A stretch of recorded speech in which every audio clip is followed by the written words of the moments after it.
Hello and welcome back, you beautiful people, for another Let's Play episode of my solo Drow Ranger, Baldur's Gate Archer playthrough character, whatever.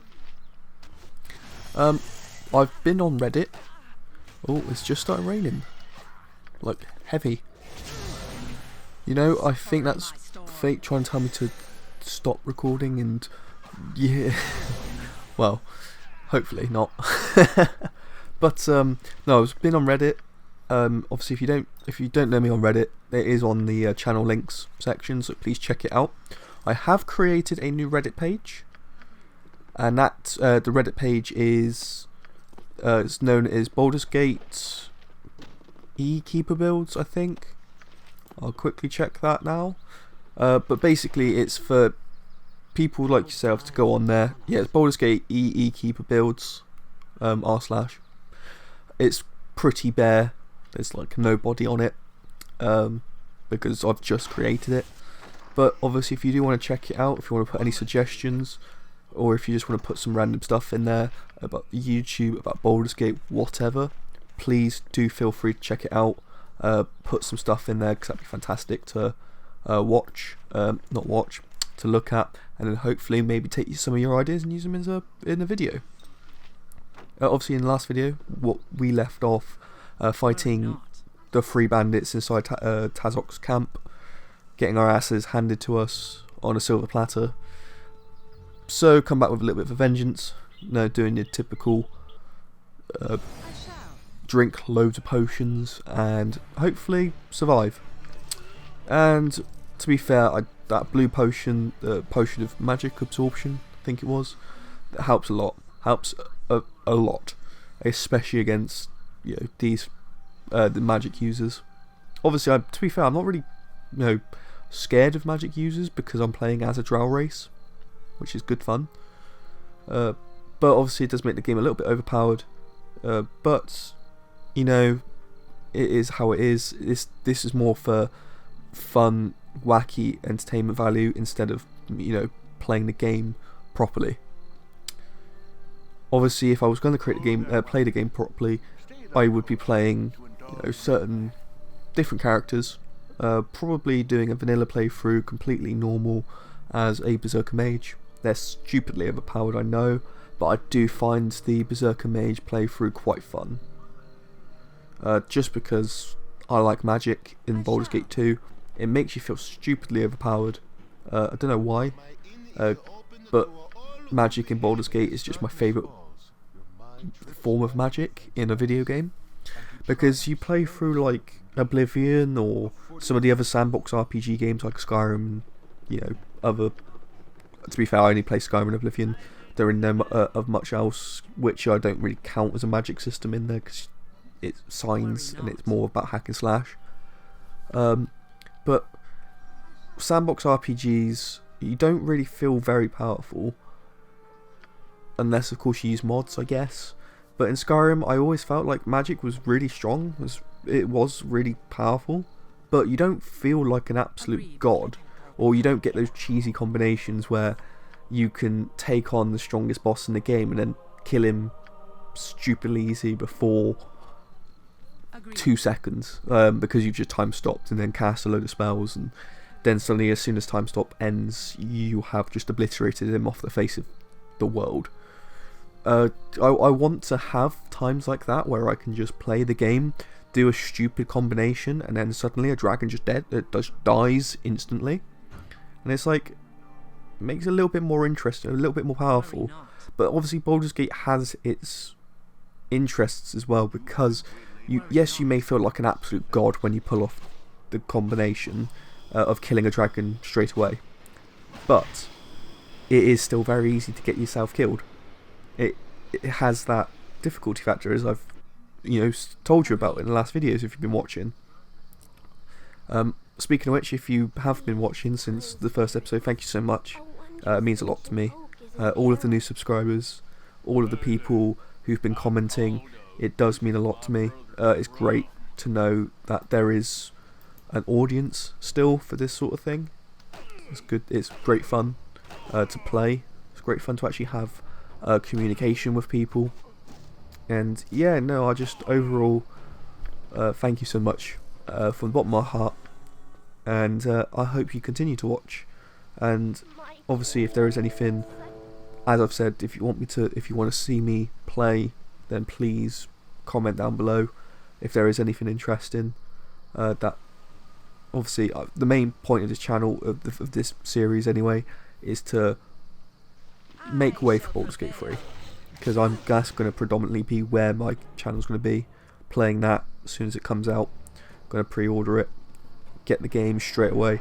It's honestly going to be probably my favourite game of the year, and that is a tough one to say because Cyberpunk 2077 is coming out, but Baldur's Gate has been part of my life since I was a little kid, and I feel like it's going to be my favourite game of the decade, and I reckon it will overtake Skyrim, because before that, Skyrim was my favourite game.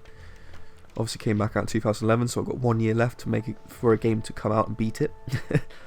But obviously Elder Scrolls 6 hasn't been announced until 2026, I think. So it's like, great, nice. I've got to wait another 6 years for this game to come out. But you know what, I don't really consider that as a bad thing, because it gives me a chance to play a lot of the mods that are coming out, and it also gives the mod creators a chance to actually finish their mods. So I don't know, obviously if you have been living under a rock, Skyrim has a lot of mods coming out, one of which is Lordbound, another which obviously is the most famous one, probably is Sky Oblivion, Skywind, and then obviously the other most famous one is Beyond Skyrim. It gives those mod creators a chance to develop and finish their games, their mods, sorry, which technically it's going to be a completely new game as soon as those mods come out, and I cannot wait. And I don't know if this mod creator is still doing it, but the people who made Legacy of the Dragonborn, I believe they are creating the next step called Odyssey of the Dragonborn. I haven't seen much about it, but I hope they're still creating it. And if they are, fantastic. I cannot wait. Obviously, Legacy of Dragonborn is probably my favourite mod of all time, just because it adds so much. Just adds so much to the game. It adds obviously new quests. It adds the ability to create a museum. It just adds a lot of fun and quality to the game, like quality of life. And it's just it adds a lot more depth to the game, and it makes it a lot more interesting, instead of just seeing this cool little dagger which you know you're never going to use and selling it. Instead, now you can take this cool little dagger and you can put it on show, and you can make way for your achievements as this immortal dragon-blooded hero. Where I say immortal, I mean he's going to be immortal in song, and the same as, like, you know, the Nerevarine. No one's going to forget about that character after saving Morrowind from this demonic god using the power of Lorcan, and obviously also destroying the tribunal, I guess, as well, technically. Anyway, it's that sort of thing of it adds a bit of weight to your choices, and adds a bit of weight to your character and your achievements. And I think everyone needs something like that in their life, you know, whether it be reality or in games. Everyone deserves to have a little bit of reinforcement in the decisions that they make, and sometimes people just need to have a pat on the back, and I like games that do that make you feel worthwhile. But I also like games that add a lot of role playing. For example, Dungeons and Dragons is probably the best part about it, because you get both. You get your allies, your friends who play with you, and they pat you on the back when you do something amazing, and you get that reassurance that you may have done something brilliant, I guess. For example, one of my favourite moments was Travis Willingham in the campaign 2, second campaign of Critical Role, where I think he is, I don't know if he is the first person, but his character went toe to toe with a it's not celestial, primordial, his primordial spirit, and he beat him. He beat his own primordial spirit, and that was amazing in a way. Like, yeah, it was just incredible to watch, absolutely incredible. Like, my heart was in my mouth the entire time. It was just like, wow. And the way it's just, he told the story, the way Matt tells the stories in those games, you feel attached, and that's what I love about games. That's why I've always wanted to be a story writer. That's why I'd love one day to create something and have people love it as much as they love D&D or love Skyrim or love Oblivion. Just something that people can, relate to, I guess, as well. Because I genuinely, Oblivion, role-playing games in general, has been a big part of my life ever since I was a kid. It helped me escape from the world and helped me escape from all of that, real life stuff that gets in the way. That's probably why I think D&D is so huge, because at the end of the day, without it, who would you be? And I guess, like, who would I be without it? I don't know. I'd probably be less of a person, I guess, because it challenges you. The game, all role-playing games challenges you to be a better person. Because I've noticed the change in me since I was playing, role-playing games in general. I always wanted to be the evil character. I always wanted to do the bad things. And now, as a person, I don't actually like playing as evil characters anymore. I find them boring. Maybe not boring, but I just don't like committing evil acts. Even as a fantasy character, I'd rather play as a good guy, but not the conventional good guys, because I don't see the point in that either. I don't like the idea anymore of, because for me, good and evil was always quite straightforward. You had an evil character who did evil acts, or you had a good character who got the damsel in distress, saved her, or he saved the village, slayed the evil dragon, anything like that. It was very basic. Life isn't like that. Fantasy games aren't like that. From a standpoint of games in general, you could say Mirek might actually be the good guy. You never know. He might have been the good guy.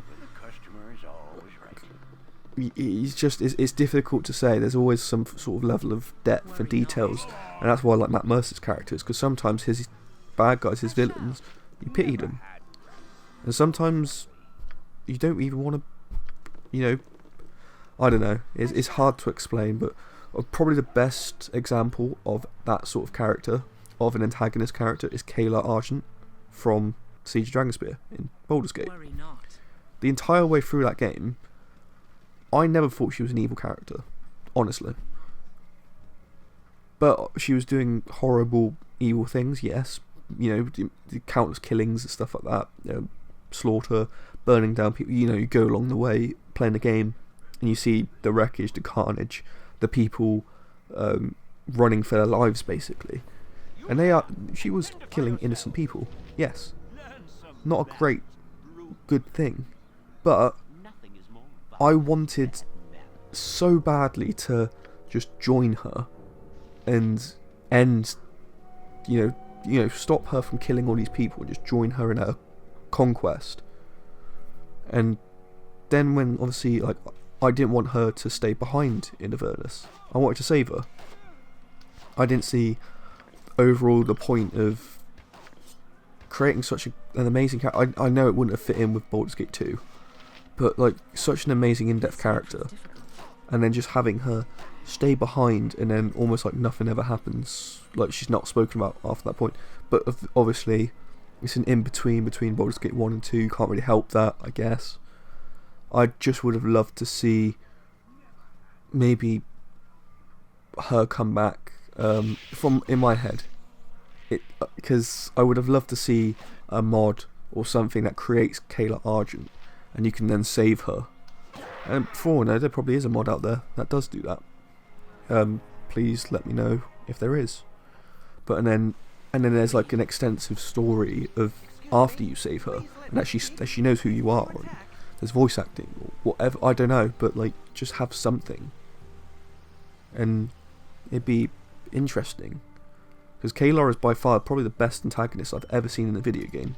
Well, probably not, there's probably a lot more, there's probably plenty of others, but yeah, there's, at the same time, I can't think of anyone off the top of my head that is a better antagonist at this present time, even though there probably by far are. But she was obviously wanted to save her uncle. It's like, that hits home a little bit, because if that was someone who was the dearest and closest person to your life, what wouldn't you do to save them? You sympathise with her a lot, and to an extent that you kind of actually want to join her and be on her side. That's how I felt, and that's how I feel with most role-playing and most video games. I've grown up, I feel, to the point where I don't like being the evil, horrible, nasty person who goes around slaughtering people, or if someone gives me a funny look, I just get my sword out and stab them. But then evil isn't that straightforward either, because for example, Critical Role again, Taliesin, he created a character who seems good on the surface. He's very charismatic as a person. He's very charismatic as well, which is probably why his characters come across so amazing. But the first campaign, he created a character who came across as the good person, as a good person. He was always trying to help out, and then behind the back, he committed these atrocities, these evil acts. And then it made me realise in my head as well that maybe being evil doesn't necessarily mean committing unspeakable acts every 2 seconds. Maybe it means that you have to attempt to come across as a good person, to gain the trust of people, and then right at the end betray them. Very much so like Joe Manganiello's character, when he stole the Hand of Vecna. Yes, of course he was chaotic evil anyway, chaotic evil warlock or something, but he grew the trust of the party of, Critical Role's team and all of that, and right under their noses, when their trust, and they were exhausted but their trust was high, everything like that, he then betrayed them and stole the insanely powerful artifact, the Hand of Vecna. Probably one of the most greatest moments in D&D history, if anything. Rivals that of the likes of Elminster and Mordenkainen and Drizzt and stuff like that. It's absolutely fantastic, it's insane. But yeah, it's the plotting. It's like, you can tell someone like me who thinks an evil person is just that, as an evil person, very much like Dawn's character, straight up evil. And then you have the evil geniuses, and that's what differentiates people. But then I'm also the type of person who I love my Robin Hood, the character style of Robin Hood. Yes, chaotic good. It's steal from the rich, give to the poor. Does not follow the laws to do good things. Obviously, Robin Hood never killed. Well, doesn't really. He has killed people, I guess, but like doesn't go out of his way to kill. Obviously, if you read the different adaptations or watch different adaptations, it depends on what you're reading or watching. The old BBC series, he didn't kill anyone.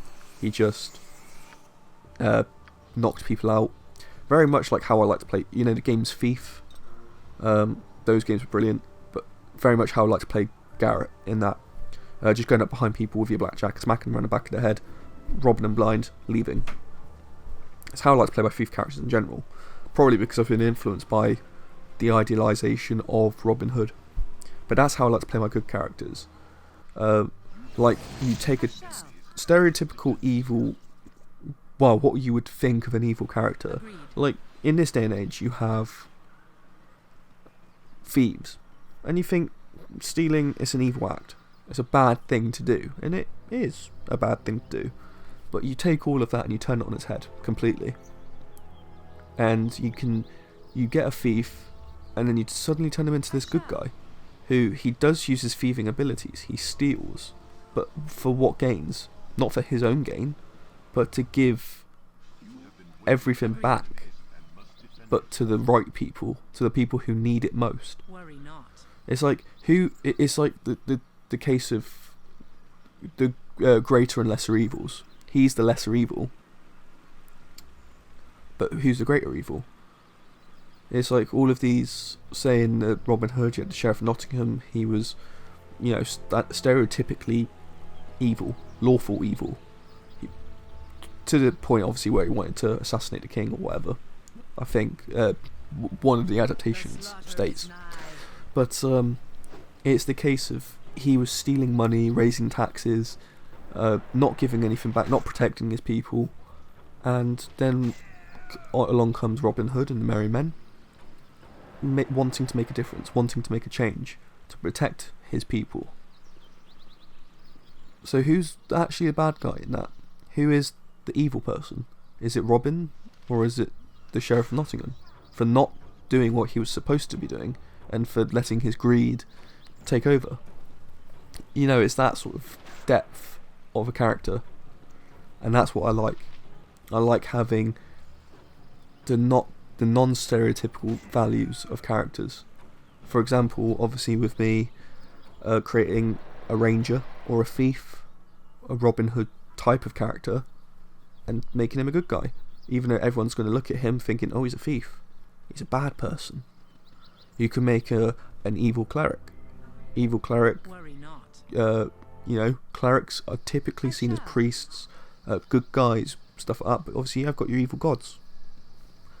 You can take the idea of a blackguard, but this blackguard is a good guy, but he uses his evil powers that he once had or was once gifted. For example, Baldur's Gate protagonist, perfect example. His powers directly come from an evil god, an evil entity. But if you want to play as a good guy, go for it.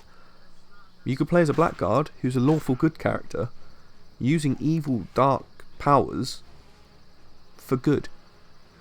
It's it's the non-norm that interests me, and yeah, it's probably why so many different types of protagonists over the years have influenced my opinion. Mainly Revan, once a Jedi, turned to the Sith, became a Jedi again, and then renounced both of them and became the in-between, the Grey Jedi. He's probably one of the most interesting characters that I know of in my history of playing games. He's my favourite Star Wars character of all time. Second only to probably Bastila. Bastila and Revan I count as one, to be fair, because without Bastila, their Revan wouldn't have been as interesting. It's only because of their love story and, again, breaking the norm where Jedi aren't allowed to love. But yeah, well, thank you so much for watching this video. A little bit of more of a deep conversation than normal, where it's been a little bit more upbeat. But I just wanted to have a little bit of a talk about the old idealization of RPGs and characters and doing the things that character development of not doing the normal thing. So I hope obviously this style was a bit more interesting for you instead of the normal way I commentate. But if it is, fantastic. I just want to hear what you think down in the comments. That'd be fantastic, because I love a good old conversation. But yeah, thank you so much for watching, and stay tuned for the next episode. Thank you so much, and I'll see you next time. And peace out.